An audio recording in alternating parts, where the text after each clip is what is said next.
Hey everybody, welcome to part 2 of my part-time jobs trilogy. This time we'll be discussing the jobs I had during the summers while I was attending college. So each one of these I had for a very short amount of time, and 2 of them were actually at the same place. So summer of 2012 I actually did think about going back to the hospital, but I never actually tried to get it. So instead, I applied to Wal-mart as an overnight stocker. So I went in for the interview and I got the job. I went in for an orientation the same day as my cousin, who started working there. He actually was out of college, and he ended up quitting before I did. And before you judge him, just wait till you hear about my post-college job stories. This was not a supercenter Walmart. It would actually become a supercenter a few years later, and we'll get to that. But this was still just a normal Walmart. This means the place wasn't too big. My specific job was an overnight stocker. Overnight as in 10 p.m. to 7 a.m. I worked in the fridge-freezer section. Now the thing with the Walmart, their fridge and freezer foods don't get there until, I think it was around midnight. So what I would do is help out with the rest of the food aisles. Each box the product came in had the exact aisle and section you would need to put it in. You can find the sections on the bottom of the shelves. Now they did have this rule where you have to put the exact amount needed. By that I mean, let's say you're putting spaghetti sauce. Let's say Prego. Just normal Prego. No meat, no cheese, whatever. Let's say there's supposed to be only 20 jars on the shelf. You get a package of 12. You go there and it turns out there's already 12 jars on there. Technically, you aren't supposed to put any on there. That's what we call overstock, and it's supposed to go into the back room. Well, when it was that close, none of us ever did it. We would just shove the shit in there. So it's like, oh, this thing only fits 8 and I have 12? Well, looks like 4 are going behind like the meat, Prego. I think the workers actually came up with a pretty good system. 1 or 2 people would take all the food off of like the carts that they were on, the carts and the pallets, and then place them on the floor where they needed to be. Like, they just had to find out where they were, where they needed to go. And then everyone else was designated an aisle, so that way we wouldn't all have to go around looking for where it was needed, thus wasting time. This was actually very efficient, and you'd think this would how it would be like normally and forever, and no, it wasn't. But once the frozen stuff came along, I had to go back and get that ready. Now, the fridge and frozen stuff was handled by me and some older guy. We had a system where he would do fridge and I would do frozen. The job itself was fine. It wasn't that hard. I got $9 an hour, which at the time blew my fucking mind. Like, holy shit, a paycheck of $500? That's amazing! It's really not. If you're paying $500, even for a fucking part-time gig, that's not much. I just was so not used to having money. The co-workers, I mean, for the most part, they were good. I liked most of them. They were cool. But there was this one guy. Looked to be in about his mid to late 20s. He's kind of chubby, had a higher voice. And one day I was stocking something on the bottom shelf. So I was actually sitting down because I don't like being on my knees. I just don't. And he just comes up, looks down at me, and he says something along the lines of, "You better start treating me with respect or I'll go tell the supervisors." It was one of the scariest things that's happened to me. Like, seriously, I had never said anything bad to this guy. Like, at least I don't remember it. Maybe I accidentally said something condescending. I never was mean to him. So I just went, okay, and he walked off. So yeah, after that, I tried avoiding him. And it's interesting because a couple of weeks after I had started, my boss called me into the office and said that someone told him that I was planning on quitting after the first month. I wasn't, and I never said anything like this. Why would I quit after the first month? I plan to stay until school starts back up. I don't know who would tell him that, but maybe it was this guy. I don't know. I don't know whatever happened to him. He was I don't know if he's still working there or anything. Like, just scared the shit out of me. Another story. Once one of my coworkers lost her phone, and she actually had to use a tracker to find it, and it turns out it was in a cart that had been taken outside. That's it.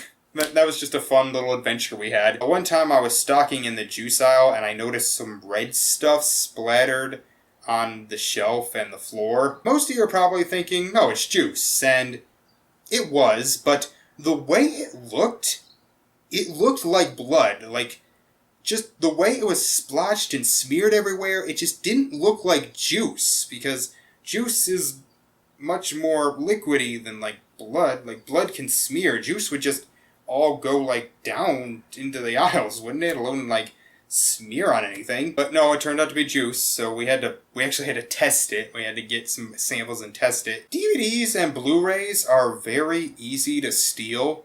I found a bunch of empty DVD cases just lying around. I specifically remember finding one for the 2011 Muppet movie. Come on, guys, DVDs aren't that expensive, even in 2012. By far, the most interesting night was when the power went out.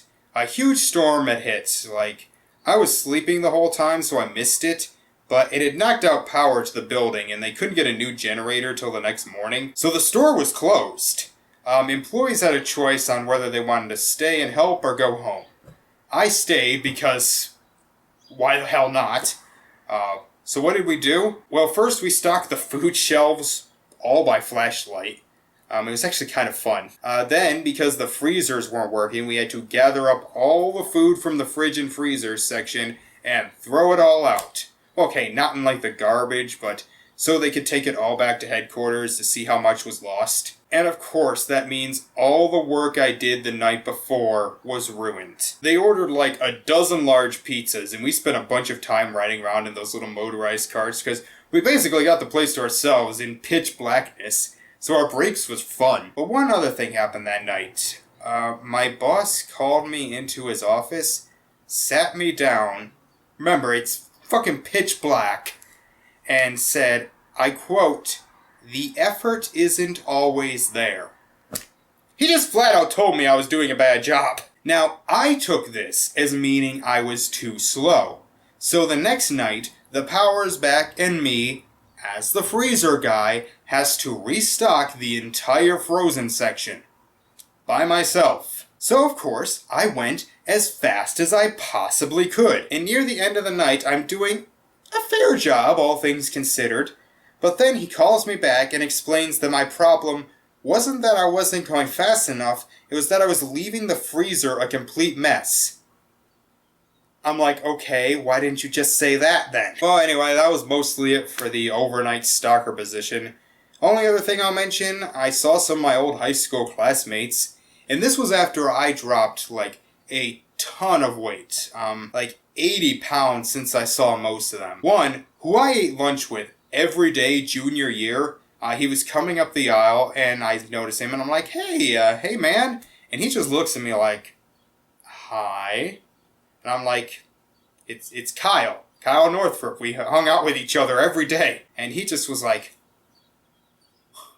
So that boosted my self-esteem a little bit. So yeah, I quit in August and went back to school. So overall, this was a decent job. The money was okay for a college student again.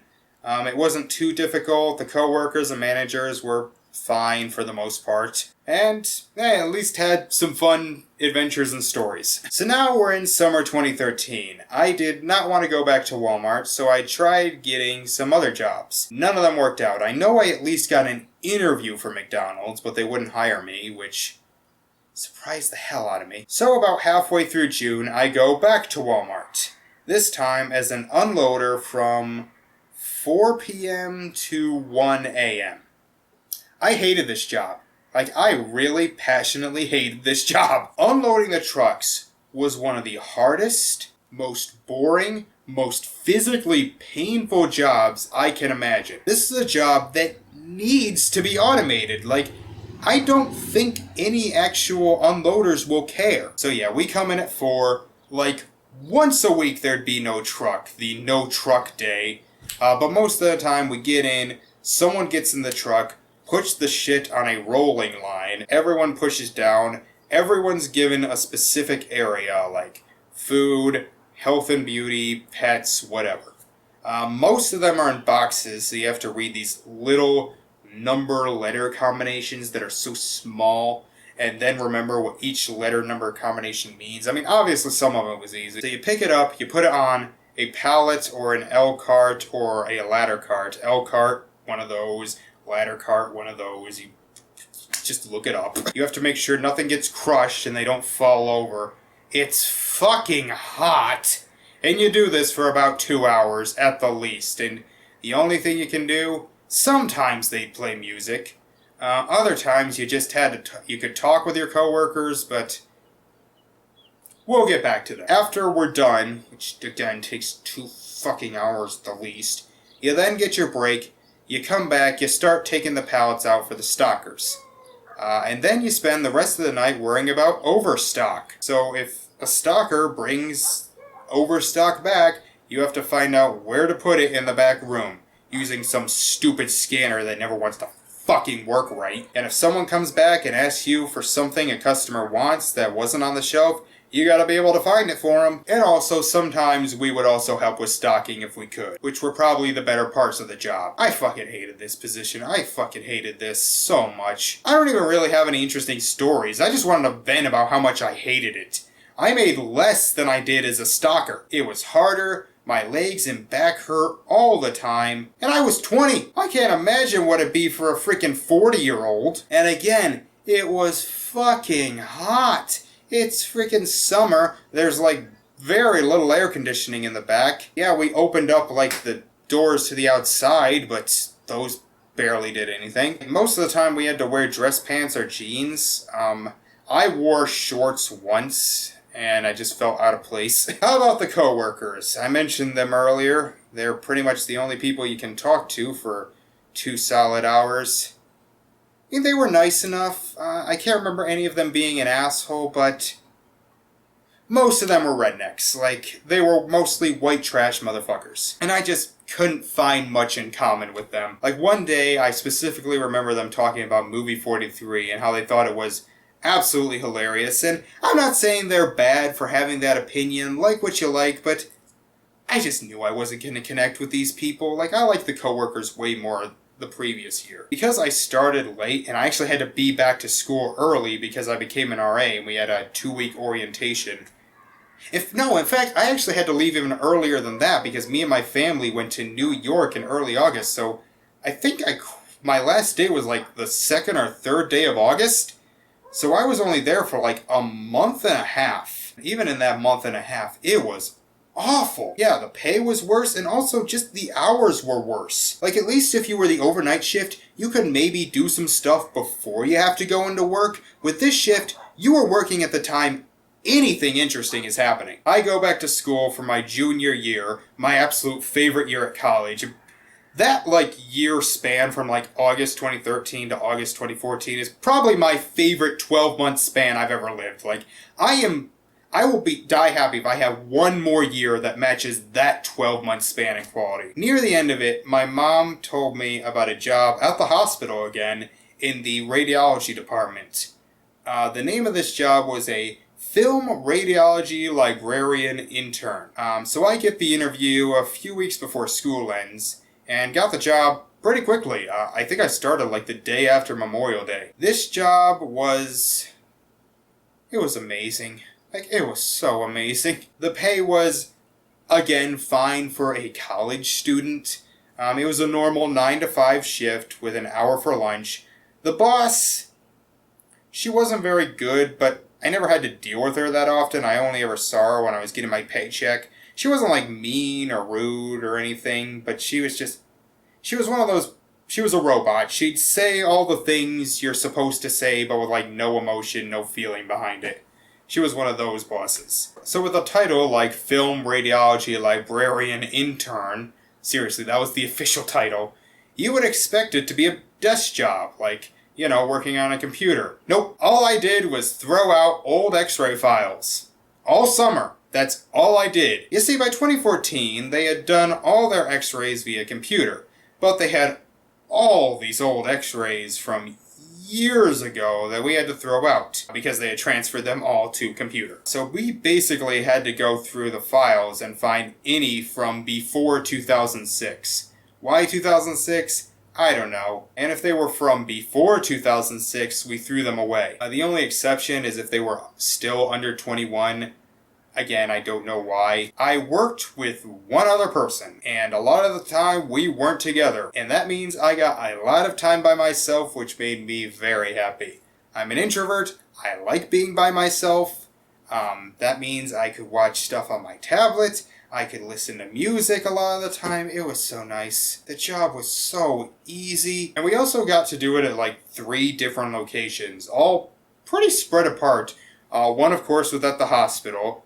One was in the helicopter hangar. I had never been in there before, so it was kind of cool. And the third was at this building that I thought had been abandoned for years. And you wouldn't blame me if you looked at it. It was dirty. Windows were broken. Like, it just looked like nothing had been there for years. But nope, people were working there. And in fact, in the 5 years since, even though on the outside it still looks like this rundown shithole, on the inside it's been renovated and it's just tons of people are working there. But when I was working there, even on the inside, it still looked pretty seedy. It looked like the place where the first person always dies in a horror movie. But yeah, this job was awesome. I got time by myself. I could watch and listen to what I wanted. It was easy. During lunch, I could either go to the cafeteria, go to McDonald's or Burger King or somewhere.